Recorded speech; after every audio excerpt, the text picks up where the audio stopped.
Welcome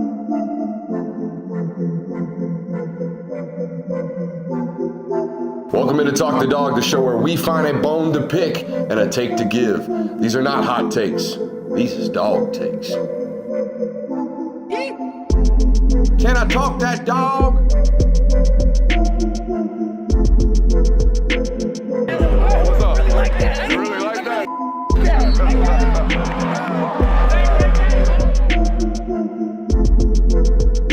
Let's shut up and grab some tape.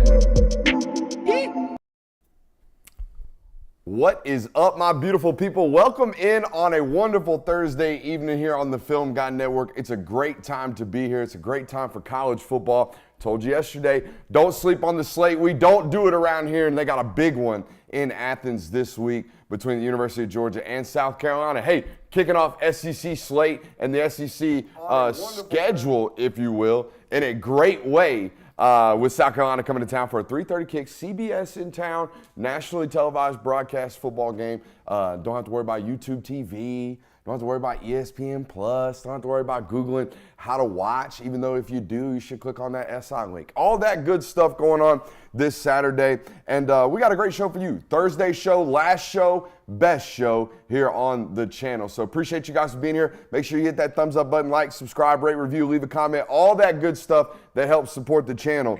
Enough of that nonsense. Let's get into some film observations. I took one final look at it this morning, sent out a dozen or so, half dozen or so text messages to people that I trust on both sides of this football game to kind of gauge their interest and kind of gauge their thought processes on where they think this matchup's ultimately going to be and what the talking points should be. If you're really looking at this critically, if you really know what you're supposed to be looking for, how are both of these teams going to attack each other, and thusly, how are they going to respond to those attacks? Let's start off right now with South Carolina defensively.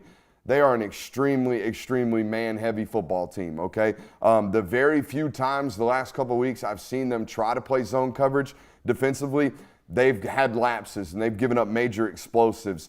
Not only is it a man football team, it's a single high man football team. What does that mean? You're going to see pretty crowded boxes, okay, and you're going to see guys out on the edge left on an island, left there to win their one-on-ones. So what does that mean? Well, for me, just looking at it from a schematical standpoint, this is not one of those games that you think about Brock Bowers off-rip getting just hundreds and hundreds of yards on Saturday, okay? When you think about man-to-man coverage defense with single high safety standing in the middle of the field, that guy's going to be shading most of his coverage all day to Brock Bowers. And we talked about it this week, how I guarantee you there's been a football player mimicking. I wouldn't be surprised if it was Nicholas Harbor. They got a taller version of this, but one of these freaky athletes, put him in a red 19 jersey all week and let everybody know, hey, we got to stop this guy. This guy's not going to beat us. I would imagine not just because of how they play defense, but because of who they're playing Saturday, they will be designed schematically to try to take away 19. Again, shading that safety in the middle of the field and leaving everybody else in that man-to-man one-on-one island. Additionally, what does that mean? It means it's a massive game for the wide receivers as a whole for the University of Georgia. They've got to, as Kirby Smart says all the time, and I think sometimes this quote can be seen as coach speak, but it is the reality of football a lot of times on Saturday.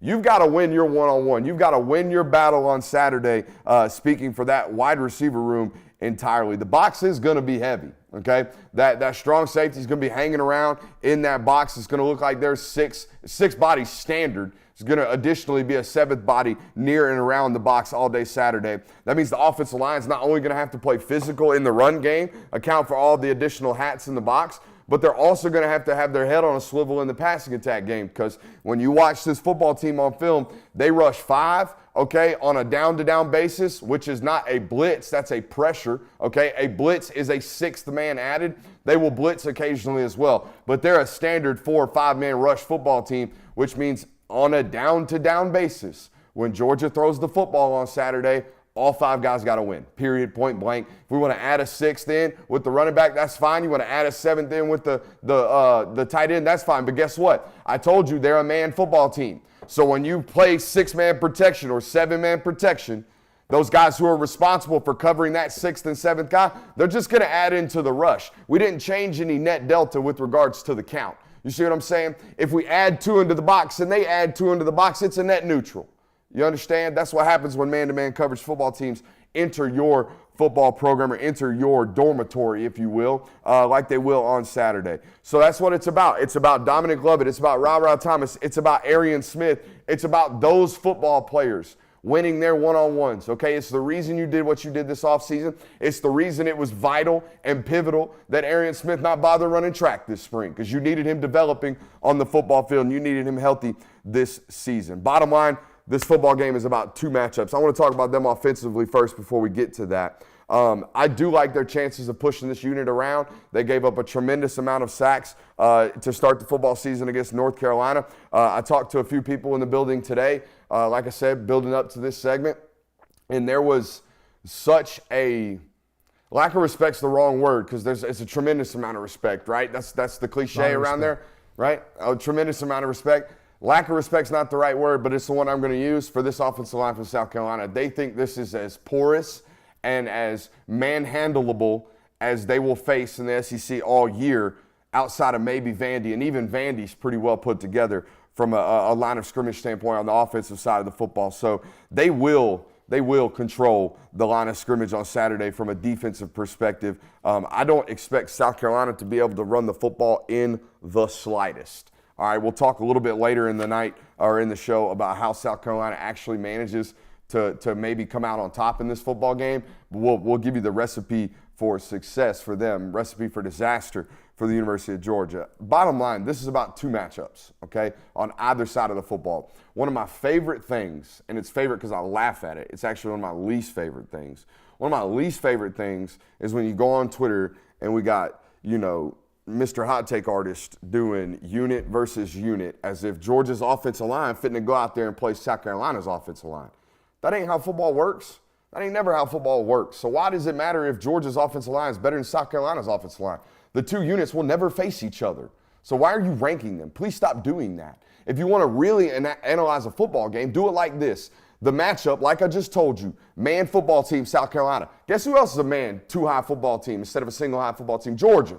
So what does that mean? That means this game's going to boil down to man-on-man matchups outside, all right, for both sides. So Georgia, you better contain that Leggett kid, all right, and you better get Spencer Rattler on the ground quickly. You better not allow him to extend plays, and you better win your 50-50 balls, because there's going to be a bunch of them on Saturday. And the same thing offensively for Georgia. Arian Smith, Dominic Lovett, Ra Thomas, you better be able to beat those corners and nickel corners and safeties from South Carolina, because they're going to play man coverage because they don't do anything else. Welcome to the show today. We got a loaded one for you. We got two concepts of the day here in just the Georgia Hour alone. It's a great show. We got all kinds of stuff. We got biggest disappointments and surprises. What will it take for Georgia to lose on Saturday? I already told you we got two concepts of the day. We're going to talk about the final injury report, why sacks are a misleading statistic with regards to the University of Georgia, and they should never be uttered nor mentioned on this channel. And I can't believe it, but we're going to talk about Kirby Smart potentially leaving the University of Georgia for another job, because apparently people believe it can happen. Welcome in, boys. I feel like I've done a bad job. My boy Jay Will, my boy Kirby. How we doing? Because I feel like some people don't even know your name. They know you as Mustache. They know you as Stats McGee. So Jay Will, Kirby, how we doing today? Doing good. I'm cool with Stats McGee, if that's how people want to go by me. Or Stretch. I call you Stretch. Anything goes, I guess. For the he most is part. 6'6" for the audience members that don't know. Me and the stash are good. Thanks for checking. Welcome in. Like I said, we got a great show for you guys. Hey, head over to Prize Picks. I spoke to the folks at Prize Picks today. You guys are doing a great job. Could do a little bit more. PrizePicks.com. Use promo code Brooks to get a 100% deposit match. There's a loaded slate over there this week as college football, again, begins to ramp up. And guess what? That Week 3 slate, for all y'all folks that complain about it, this is the time to run over to Prize Picks and just absolutely slap clean up, because there's a bunch of garbage water football games on, right? So there's some stat football games. There's some we trying to go to the league football games going out there this weekend. So go slam those player overs on Prize Picks today using promo code Brooks, 100% deposit match. Hey, we talked about a concept of the day. Let's break it down. Ooh, start. Yeah, we're going right into the concept of the day. Right into it. How y'all doing today? What bang? How's everybody doing today, man? It's a great time to be alive. Great time to be here on the channel. Shouts out to Dr. SEC, man, showing love to the network and to the channel. Y'all see that today? Yeah. Man, that's an OG in the Twitter hot take space, man. Giving some love to the channel. Just some little guys around here, just trying to grow. That's all. So hit that thumbs up button. What's up? Up and coming little Yeah, guy. just up and comer. Hey, we 7-5, 8-5 football team this year. Ain't nobody believing in us, but next year, watch out. Next year is that year. Hey, using Brock Bowers as a decoy versus using Brock Bowers as a mismatch issue in space this week. How do we do it? Let's draw up this offense right here in this pretty pink. Let's put Bowers in yellow. Let's put these defenders out here in some type of blue here in a second. We're gonna put the, we're gonna put the Z right here, all right? And we're gonna stay in 12 personnel. We're gonna put the H there, right? We're gonna stay in trips. Now, talk about using them. Man, I should have practiced this segment before. Let's start all over. Here we go. I don't know why I got in a bunch. I meant to be in trips, okay? Meant to be spread out here. We're gonna put Bowers right there, okay? We're gonna put Dominic Lovett right there, and then we're gonna put whoever's in at Z right there. Let's call it Dylan Bell. Back here on the backside, we're gonna put Ra Thomas. Now, you know as a defense, I already told you, they're going to be keying in on this Y right here, right? They're going to be keying in on Brock Bowers. He's number 19. They play a bunch of man coverage, so let's put the nickel right here. Let's put the safety over number 2, and let's walk the corner down. Now, here is the free safety right here in the middle of the field, okay? Now, if we were to use Brock Bowers as a decoy, we have to really, really attack the eyes of that free center field safety because he's responsible for everything. He's responsible for help over the top. So as we put him right here on this deep dig right here, we draw the eyes of the free safety, okay? We take that Arian Smith joker and we run him right past that nickel. That's how we use it, right? We're trying to occupy the eyes of the free safety with 19, our best player, the guy that they know they got to take away, while creating the one-on-one for Arian in the slot. Now, that's how we use him as a decoy, but we can't use him as a decoy all football game. We want to use him as, by the way, that's the play that Texas scored on, essentially against Alabama, but they were playing zone. It's a whole different discussion. Anyways, here's how you use him as a mismatch guy. If they're going to be a man football team, okay, last week Georgia came out in 0-2 personnel. They had Dominic Lovett over here. They had whoever was in at X or Z over here, right? They had our guy, Oscar Delp as an end-of-line tight end right here. They had the Q in, right? And then they had Brock Bowers right here in the back of the line, back of the backfield. So let's see, this is 5, 6, 7, 8, 9, 10. And another, let's call it an X over here. Now, what they did was they would motion Dominic Lovett and they would either give him the jet sweep and let these guys lead block out here, and they showed that look a couple times. Then they showed the look where they gave the jet sweep and then snuck Brock Bowers off for a tight end screen, right? That's what they did last week. That's what they put on tape. 0-2 personnel doing a bunch of stuff out of it. Now, hear me out. I just told you, South Carolina is a man-to-man football team. They want to be a man-to-man football team. We can't figure out how to get this guy without being double-teamed. So how do we do it? Well, we get in 0-2 personnel. We line him up at running back, and then watch this. We trot his ass out in motion right here. And guess who's got to follow with him? Either they have to make the decision to now take the center field safety and roll him out and play man-to-man coverage with him, or way worse, their normal principles would tell a linebacker to run out of the box and follow Brock Bowers. So now we've created an opportunity to get that mismatch, that matchup where we want by just manipulating the personnel with Bowers in the backfield. I would do this. I don't know if it's going to happen on Saturday. I don't know if Georgia wants to be an empty football team. But if I played a team like South Carolina on Saturday and I knew I had weapons and I knew I had a quarterback that can process information and get the ball to the right winner, I would get into some empty because there's no way they can cover all 5 of my guys with their 6. There's just no way. Slow start, picked it up. I think is how we could grade that segment. No? Slow start, picked it up. It's good to practice, man. You know, like when you're just doing football concepts, it's good to practice. Like I took a screenshot of the truck sweep look we want to do in concept of the day later, and I forgot to send it to you. Spoiler alert. It's in the Dropbox though, if you want to download it right now. It's in file dumps. We can take a look at that here in a little bit because they have been running truck sweep pretty successfully over the last several years, and I feel like some people. It's not that people can't people can't decipher what truck sweep looks like, but I think that they missed the key. The key is the down block on the front side. Mm-hmm. All right, so let's talk about this final injury update because there are some injured Bulldogs entering Saturday's football game. I expect Daijun Edwards to go on Saturday, and here's what I mean by that. The key here, and we're going to talk about this with both guys that are battling back from a sprained knee, Daijun and Austin Blaschke. The key here at running back that I've noticed over the last several years is that there's the game that the running back comes back with and gets some action a little bit with the knee brace on, but they never really let the kid like fully go until the player is 100% comfortable going out there running without the brace. We've heard it over and over again with Kirby talking about knee injuries. We got to get him out of the brace. We got to get him comfortable enough to get out of the brace, because here's why. I've never had knee surgery or anything else like that, but I have had a knee injury to get put into a brace. And the whole thing the brace does is provide security for your ligaments. That's all it's there for. So imagine I have this security blanket and I'm good with it when it's on, and then as soon as I take it off, all right, after my injury, post-injury, now there's this mental barrier.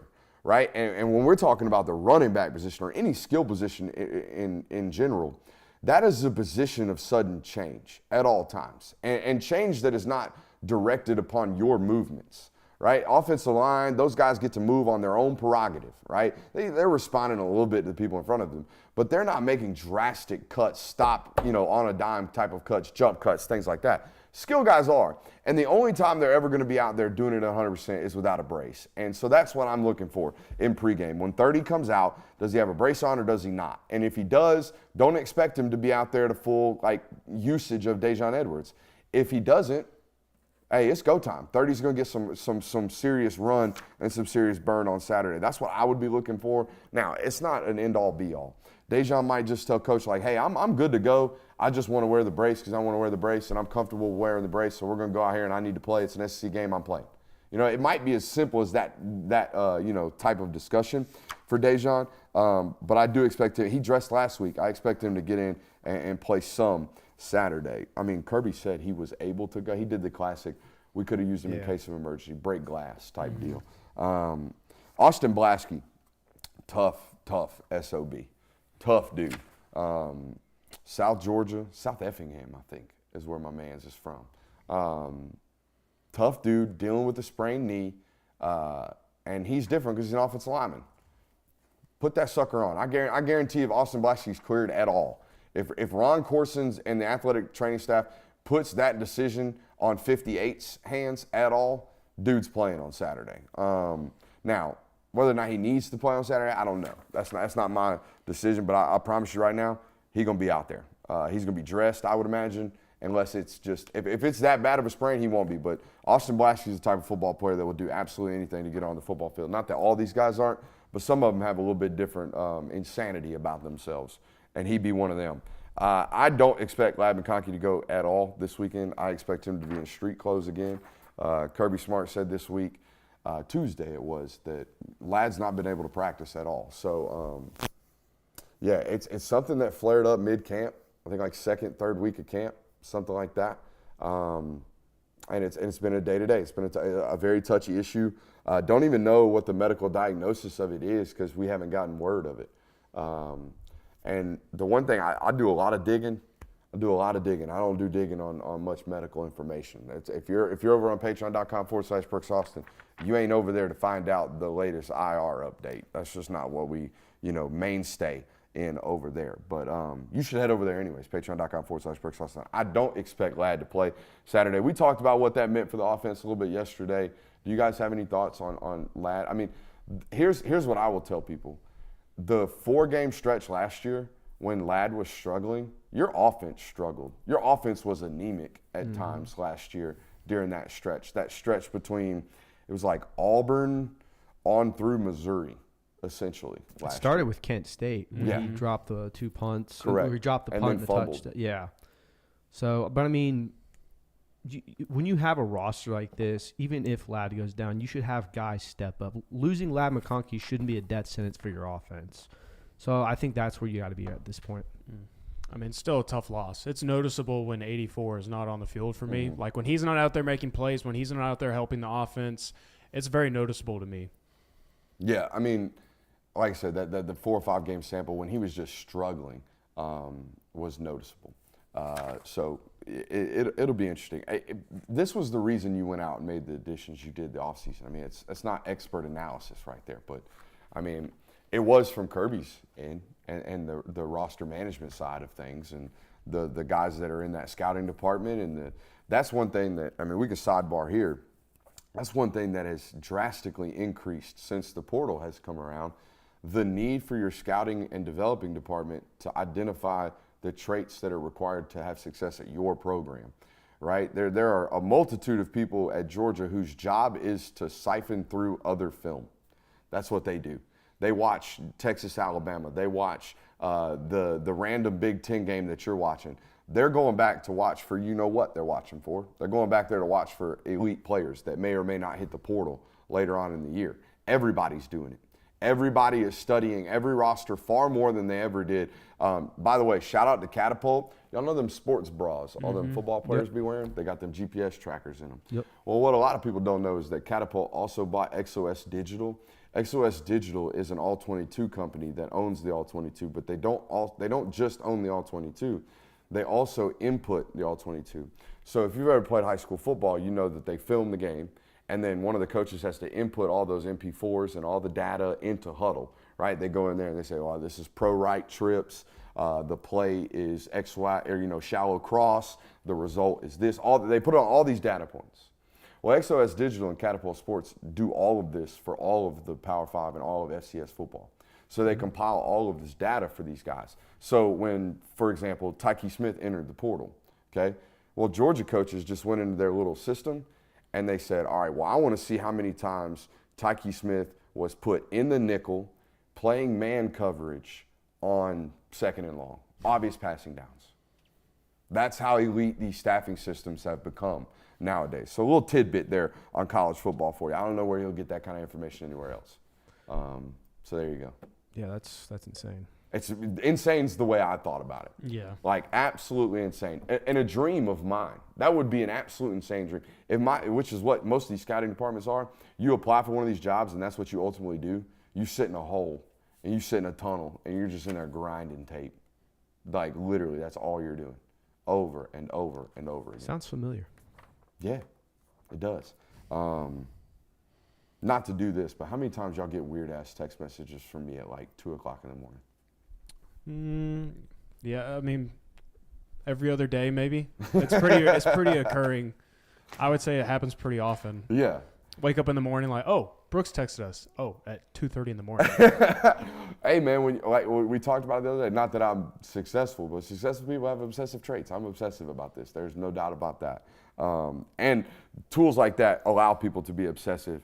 And it's like I said, no leaf unturned at the University of Georgia. They do absolutely everything. And I would imagine it's like this at other scouting departments that have had, some tremendous amounts of success. Where were we at?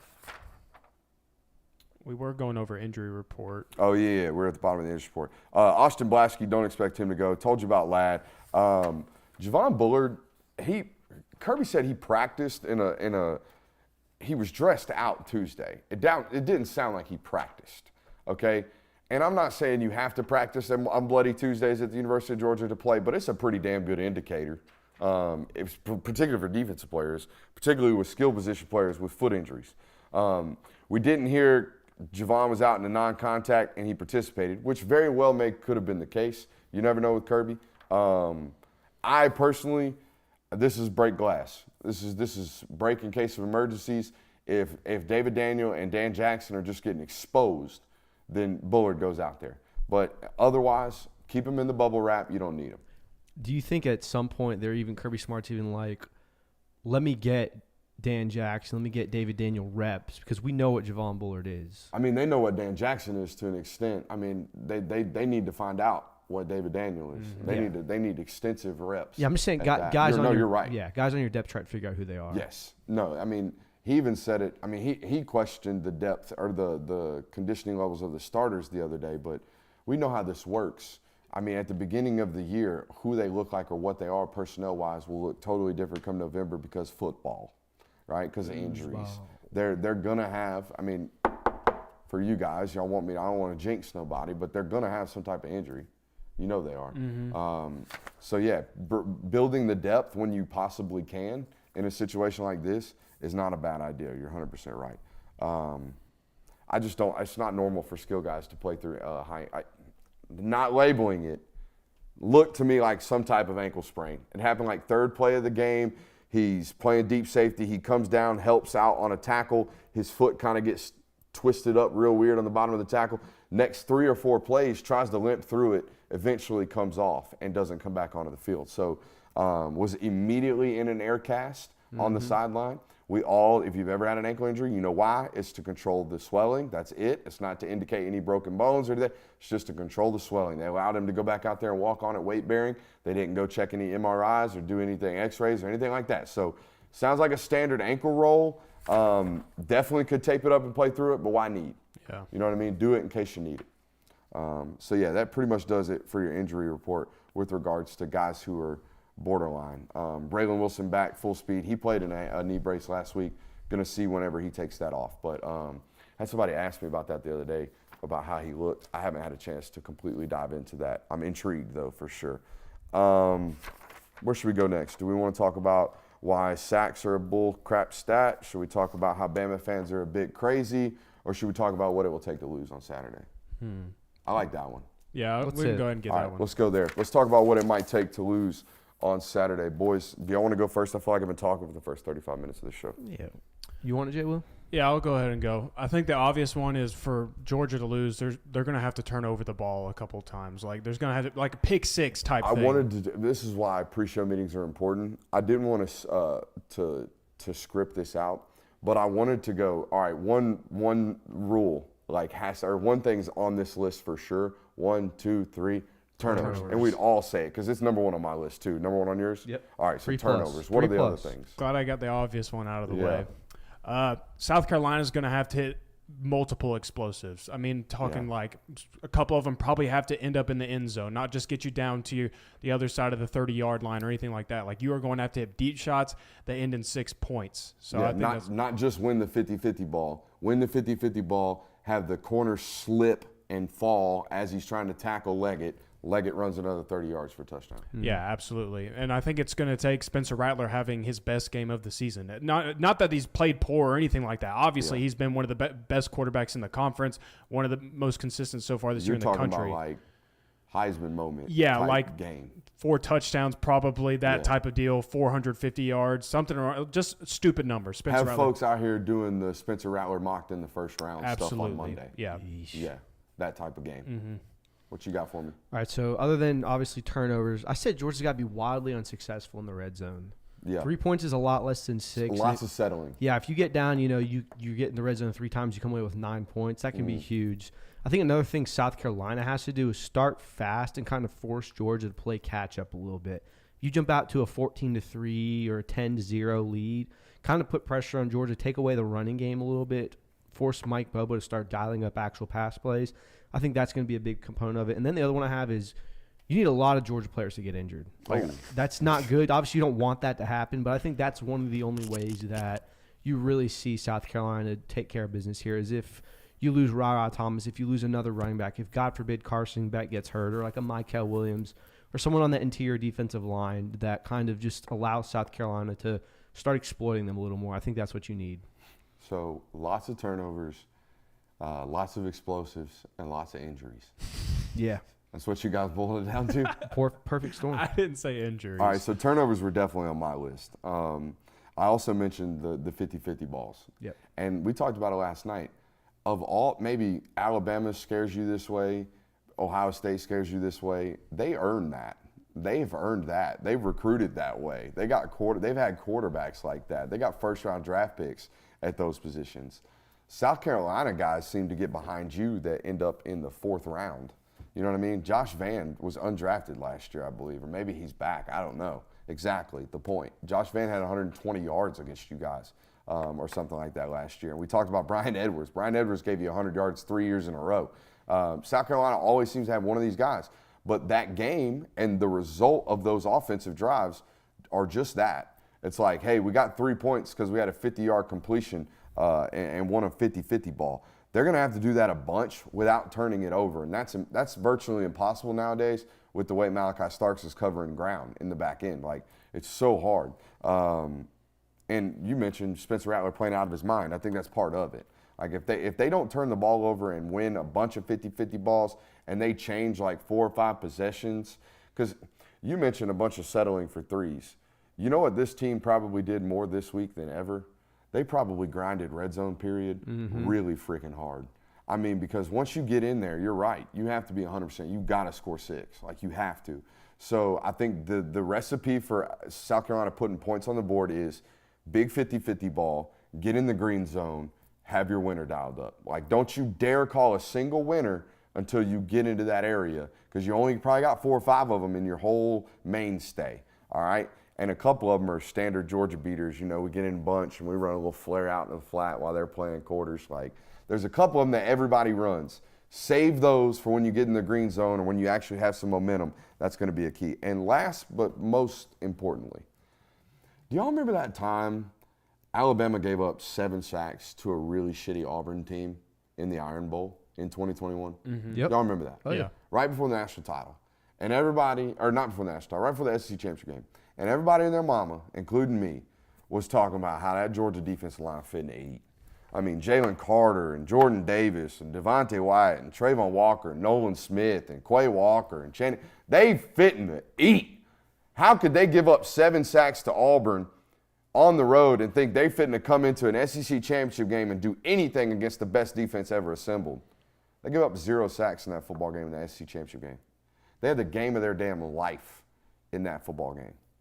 What happens if South Carolina's offensive line just somehow has the game of their life? Now, here's why you immediately nix that argument, because Alabama's players were underperforming. They had talent, and they showed up and performed like they can in their ceiling. They played to their ceiling that day. If South Carolina plays to their ceiling Saturday, it's still not enough. It's still not going to be good enough because they don't have the 5. They don't have good enough 5. But what if they did? What if they gave up 9 sacks to North Carolina and hold Georgia to 1? Because we're sitting here saying it's impossible. It's happened. Yeah. We've seen it. So I think that's a key to the success of Saturday. They have an out-of-their-world performance. Everyone's done the Spencer Rattler analysis. He's got to play well. But if that offensive line just comes out and plays just lights out.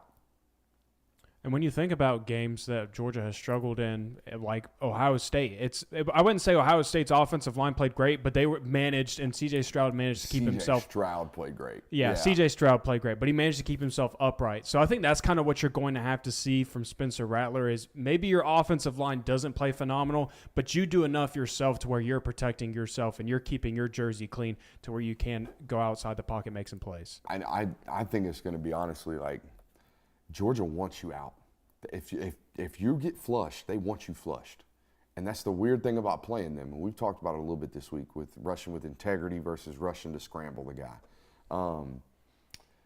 I think for Spencer to be successful on Saturday, it's going to be I made the first guy miss. Okay, here comes Michael. He just beat my guard or beat my center when they moved him in on 3rd down. Okay, I shuck him, make him miss. I reset my feet in the pocket, and I let one rip downfield. Okay, the moment we think, okay, all right, here's this, and I'm going to bail out, and we're going to extend outside the pocket, they want you to do that, buddy. That you just took the bait. It's going to have to be 2 hands on the ball, rip up, put the feet back down, take a shot downfield. And it's going to require discipline. And you know what? He's done it a little bit this year. He's been willing to stand in there and take one off the chin. And if you watch his film, it's apparent right there on that. So those are mine with regards to the obvious ways that not obvious ways. They're really, really hard to do, but those are the ways that I think South Carolina can come out and play solid football. Because, again, if Spencer Rattler has one of those games where he's dropping bombs in your back end, you're in trouble. Huh? Whoa, dude. I mean. Dropping bombs. I mean. On your back end? I mean, they're going to be taking shots on your back tomorrow. It's back end. Saturday. I promise you. Okay, can't help you there. Yeah, dude. Dude, Bama fans are nuts. They're nuts. What's new? Bama fans, can you explain to me? You guys brought this to my attention. Bama fans out here thinking Kirby Smart going to go back to Tuscaloosa? So, I mean, apparently it's panic mode in Alabama because they're already looking for the heir to Nick Saban's throne, which I've never seen before on Twitter. And Kirby Smart is a name that people really think has traction. Aren't they on notorious Bama for Twitter. saying he'll never retire? Yeah. And it's never dead regime, never dead dynasty? Yes. And now they're out here finally starting to, hey, maybe we hire Dion. Mm-hmm. Maybe we hire Dabo. Mhm. He Yeah, played here. He walked on here. His mom slept on the base or on the floor. Have you heard that story? No, His what? mom slept in his dorm room because they didn't have a place to live his freshman year at Alabama as a walk-on. That's the Dabo story. I don't know if it's true. It might be one of them panhandling stories. Might be one of them preacher on a stump stories. I don't know. But the Dabo story is that he was a walk-on wide receiver. Mom didn't have a place to live, so she had to sleep in the dorm room. I could have misread the whole thing, but I vividly remember Ew, the story. what the hell? I vividly remember. But yeah, Kirby, Tuscaloosa. No, it's not. What if you're in Alabama fan makes you think that Kirby Smart is going to go there other than he coached under Nick Saban and he coached at Alabama? He's a Georgia graduate. Georgia was always his dream job, and he's built a dynasty there. By the time Nick Saban retires, Alabama's going to be a worse job than Georgia. Better yet, Nick Saban himself has said that Georgia is the best job in the entire country. Yeah, exactly. He's telling you that Kirby has the best job in the entire country. So When why did would he say Kirby that? want to leave that? Did he say that before or after 2 titles? Definitely before. Probably before. Was it? I think he might have. He said it a while ago. It might have been when Mark Richt was still there. It is a great job. Proximity to talent, resources, all that good stuff. You're a state university, and you're the biggest university in the state, and the only really Power 5 football program that truly matters as of right now. Some of that might be changing. We might talk about that in MBR just a little bit, but for the most part, Georgia's the only one that really matters. So he basically said it when Kirby Smart was taking the job at Georgia. Okay. So that makes sense. Mm-hmm. And he's going to go over there because that's one of the best jobs in America. Yeah. Maybe the best job in America. It's probably how he would say it. But anyways, apparently there was social media buzz today that Alabama is going to run down Kirby Smart afterwards. So I thought this was so preposterous that I made a list of 3 jobs that Kirby will 100% take before he goes to Alabama and becomes the head coach. You ready? Number 1, because he has such confidence in his skill set, I don't think Kirby ever goes to the NFL because I think he's smart enough to know that it wouldn't work. He's just too much of a control freak. But he does have the confidence that his shtick could work wherever, I would imagine, because why would you not? Most people do. Most people that are that successful believe they can do anything. Like, if I'm going to replace a GOAT, why not go replace Bill Belichick? Why go waste around my time winning at Tuscaloosa when I can go try out the big boys and replace the biggest of GOATs in Bill Belichick? I think he's more apropos to take that job. I don't think I said apropos correctly. I think he's more apropos to take that job than he is to take some Alabama job and be the follower and the heir apparent to Nick Saban. That's preposterous to me. It's so preposterous to me that I think it's more likely that Kirby Smart walks away from professional coaching entirely and just becomes Bainbridge High School's head coach for $200,000 a year. Because why not? Just go down to South Georgia, build you a goddamn mansion, live out there in the middle of nowhere, never has to ask questions from stupid reporters like me like, hey man, how do I become a smarter football observer? He'd never have to do it ever again. You're a coach at Bainbridge High School. $200,000, crisp, cash, money. Have a nice little name on a car dealership. Okay? Never have to worry about nothing. He'd take that job before he go back to Tuscaloosa. I got my last one. This is the best one. This is my favorite. Y'all know Andrew Smart like an 8th grader now. He at Athens Christian. What if Kirby's just like, I want to coach my boy? Because I know I don't scout 8th graders too often, or 7th middle schoolers. I don't scout middle schoolers too often. But I don't know if Andrew Smart is going to be a 5-star football player. Breaking news. Okay? And if he's not, the only, maybe walk on at UGA and do the nepotism thing. But Kirby ain't like that. Kirby going to do the nepotism thing. If you're going to do it to the extreme. Go coach Athens Christian. Athens Academy, my bad, not Christian. Yeah, I agree. What do you think? No, that's 100% spot on. I don't think he Those ever. 3. I don't even think he goes to the Patriots. I think his next job, if he has a next job, is something smaller where the workload is much less. If you ever watch Kirby Smart's pressers, you hear him constantly talk about the workload and how much, how much being a college football coach demands of your It's a time, lot. how much you're away from your family. So I doubt he'll ever do anything bigger than being a college football coach. Yeah, if he were to take if there's a job that he's going to take after Georgia, it's going to be something that requires less of his time, but also at the same time allows him to put more time in with his family. And being Andrew's coach is exactly what that would allow him to do. What kind of high school football coach do you think Kirby Smart would be? The exact same he would be as a college coach. How do you think he would handle, like, parent meetings? Like, little Johnny's mama calls up and says, we're at Athens Academy. See, I don't know nothing behind. So I'm a private school kid. Gonna let everybody know a little bit here. And when private school education goes on, this is how this works. Little Johnny calls up coach and says, I pay so-and-so dollars to the touchdown club. Why is little Johnny not playing? And how you answer that phone call, depending on how big of a booster or donor that person is at your school, you might be in trouble. Politics, man. They're a real thing. I don't think he would do great at politics at a private high school. Because he going to be motherfucking 8th graders, dog. That don't fly. I don't know. I think it would have to be between both sides. Like, you as the school know who you are asking to hire for your head football coach, and Kirby Smart should know also what he is getting into himself. Man, it's a real sweater coming up on Saturday. We're sitting here talking about Kirby coaching the Athens Academy. Sorry, there's not a ton of analysis left when we've already done 5 hours this week on this football game, it feels like. We've already done, here we go. Let's do this. I'm kind of tired of listening to, I don't even listen to it that much, but I'm kind of tired of the sacks thing, to be honest with you. Because it's not every week, but it's like every year we have this discussion about, Georgia can't get sacks. Georgia can't get sacks. Why are Georgia's pressure rate not high? Why is Georgia 119th in the country in sacks? What the heck's going on? Sacks are the most misleading stat in football. The only more misleading stat in football is the fact that wins are tied to the starts of a quarterback. That's so horseshit. It's not any other position. It's not. Sacks are almost as bad as that with regards to football in general, except for the NFL. When you look at the NFL, the best players on the defensive line are getting sacks. There is absolutely no ifs, ands, or buts about this. Nick Bosa, Myles Garrett, Hassan Reddick, Max Crosby. Do you know what all 4 of those football players have in common? They're in the top 5 annually in salary. They're also in the top 5 last year in sacks. The only guys really missing on the top 10 sacks list from the top 10 annual salaries list in the NFL last year were T.J. Watt. He was out after the first game. Joey Bosa, he was out last year, and Khalil Mack.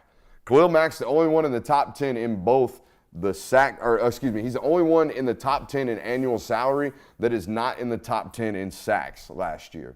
Sacks are an NFL stat. They matter in the NFL, okay? But in college football, where the RPO is far more involved in the movement of the football and the matriculation of offense down the field because of the rules, the average time to release the football is drastically different in college football. It's drastically different. Okay? How do I know? Well, the last 2 weeks, they track these stats, by the way, at every college football program. How long does it take the opposition's quarterback to release the football against us? The last 2 weeks, the average has been under 2.1 seconds at the University of Georgia. How in the hell are you ever going to get a sack? You're not. You're just not, okay? So watch on Saturday. Do it for me. Watch on Saturday and watch how many times both teams, not just one, both teams throw the football at, near, or behind the line of scrimmage. Just watch. Okay, because in college, I'm allowed to block down the field 3.5 yards as an offensive line. In professional football, that line is down to 2. It's a whole 1.5 yards. You know what the difference is? The difference is I can block to the feet of the defensive lineman and I can block to the toes of the linebacker in college. That's the difference. So RPOs are far more prevalent. The screen game, the slant game, far more prevalent. By the way, blocking in space rules, totally different in college. Much more apropos to big offensive linemen being able to actually square up and block or cut corners in space or safeties in space. Much more prevalent in college because the rules allow it. So offenses are getting rid of the football so much faster. It's such a misinterpreted stat. Listen to this right here. The idea that you need to rack up stats in college football is blasphemous to me. It's almost laughable as a principle. Listen to these schools: Louisville, Pittsburgh, Florida State, Penn State, Miami, Alabama, Clemson, Virginia, Utah, Notre Dame. Those were the Power 5 teams that led the nation in sacks last year. Those were the top 10 Power 5 football teams with regards to sacks. Of those 10 schools, do you know how many of them finished in the top 10 in total team points allowed? I think I heard 2 of them. 2 of them. Penn State and Alabama. That's it. That's it. Louisville plays good defense. Pittsburgh, 51st in defense. Virginia, 49th in defense. Notre Dame, 39th in defense. Miami, 67th in defense. But Brooks, they get sacks, but they don't get people off the field. So what's it matter? What's it matter? All that matters is you get guys off the field. That's it. And Georgia does that at a higher rate than anybody else in college football. Even though they don't get sacks. Even though the pressure rate's not high. The pressure rate ain't high because guys get rid of the football faster than you can ever freaking imagine. Why do we run into this every year? Why are people still counting sacks? I have Because it's an NFL stat? I guess. And I feel like that's typically when the conversation comes up, and specifically around Georgia, is because when they start talking about these defensive linemen from Georgia and they're trying to decipher Trevon Walker versus Aiden Hutchinson, who's the better prospect? And it's immediately, well, go look at the box score. Trevon Walker doesn't have 15 sacks. And I think that's really where the conversation comes up with. But I don't know why, because I feel like this is explained over and over and over again. Yeah, I mean, it's a layup. For a take, it's a layup. Hey, they get rid of the ball fast. You're not going to sack them. Yeah, I mean, I think another thing is, as a defensive lineman, the only real statistic you can have to show for, I guess, is talent-wise is sacks. Whereas if you're on offense, it's receptions, yards, touchdowns. Defensive backs, it's interceptions, tackles. Defensive linemen, it's really only sacks and tackles for loss that show up on the stat sheet. So I think people fixate on that so much to the point where then you go, wait a minute, doesn't this Georgia defensive line, aren't they supposed to be so great? They don't have this many sacks. Why is that? Well, it's because they're getting rid of the ball in 2.1 seconds. I will say, though, that I think people are starting to mention more of QB hurries over sacks now. I feel like that's becoming pressures. Yeah, QB pressures, those types of things. I feel like that's being talked about a little bit more now as opposed to just sacks. All right, we got a pretty substantial audience in here now. I know a lot of people watch us on rewatch. Man, I got some indigestion. I think it's that C4. It's a C4. It's that C4, man. Y'all Drinking watch out. lightning. Highly nutritious. Drinking that juice. Good for you. No foos around here. Only real juice. That's definitely foos. That's definitely foos. That's definitely foos. A whole lot of foos in that. A lot of foos. Make your hair stand up foos. Creature Comforts. Creature Comforts. Got a little up to something season going on, man. We got a lot of people in here. Make sure you're hitting that thumbs up button. And if you've ever wanted to drink a beer with yours truly or hang out with yours truly or the boys, and in the Athens area, maybe say next week, and you want to come hang out, come do it. We'll be at Creature Comforts Thursday, September 21st from 6:30 to 8:30, broadcasting live from over there. I'm super excited to do it. I love doing, what do they call those, remote shows. I know we built this fancy studio and we got all these fancy cameras, but there's something about getting out and seeing the people. You know what I mean? We men of the people. It's all about the It's going to be good to get out there and see the folks. Oh, yeah. I mean, being in Athens in general, that's just good stuff. Being in the environment. Any ideas on how we can provoke people to show up in droves? Let me think on that. Yeah, I was about to say chew on that. We'll have to get that to the folks on Monday. But you definitely should be there, okay? Again, September 21st, Creature Comforts in Athens, 6:30 to 8:30. The boys and I will be there. We'll be doing a show. Maybe we'll bring the board and do an in-person live film study where you can, that's how we'll get them. We'll do a live in-person studio. All you guys ask me dumbass questions all the time about, hey, can I see such and such? Yeah, if you come Thursday, September 21st, you can ask me to watch anything ever, and I'll give you my opinion on it right there on the big board. How's that sound? I like it. Yeah. I didn't mean to make you think your questions was dumbass, but some of y'all be asking, like someone asked me to break down the Lindsey Scott run, and I'm like, run, Lindsey. That's all I got. I think Larry Munson did a good enough job on that one. I think he did too. Yeah. We got a great show. It's an even better show coming up in NBR. It's a loaded one. We'll see you in about, 5 minutes over there. Did you not want to do truck sweep? Huh? Did you not want to do truck sweep? Oh, truck sweep. It's 8:50. Yeah, let's do truck sweep. We got Let's show time. truck sweep. Do we have the picture? I do have it. Can you download it and throw it up over there?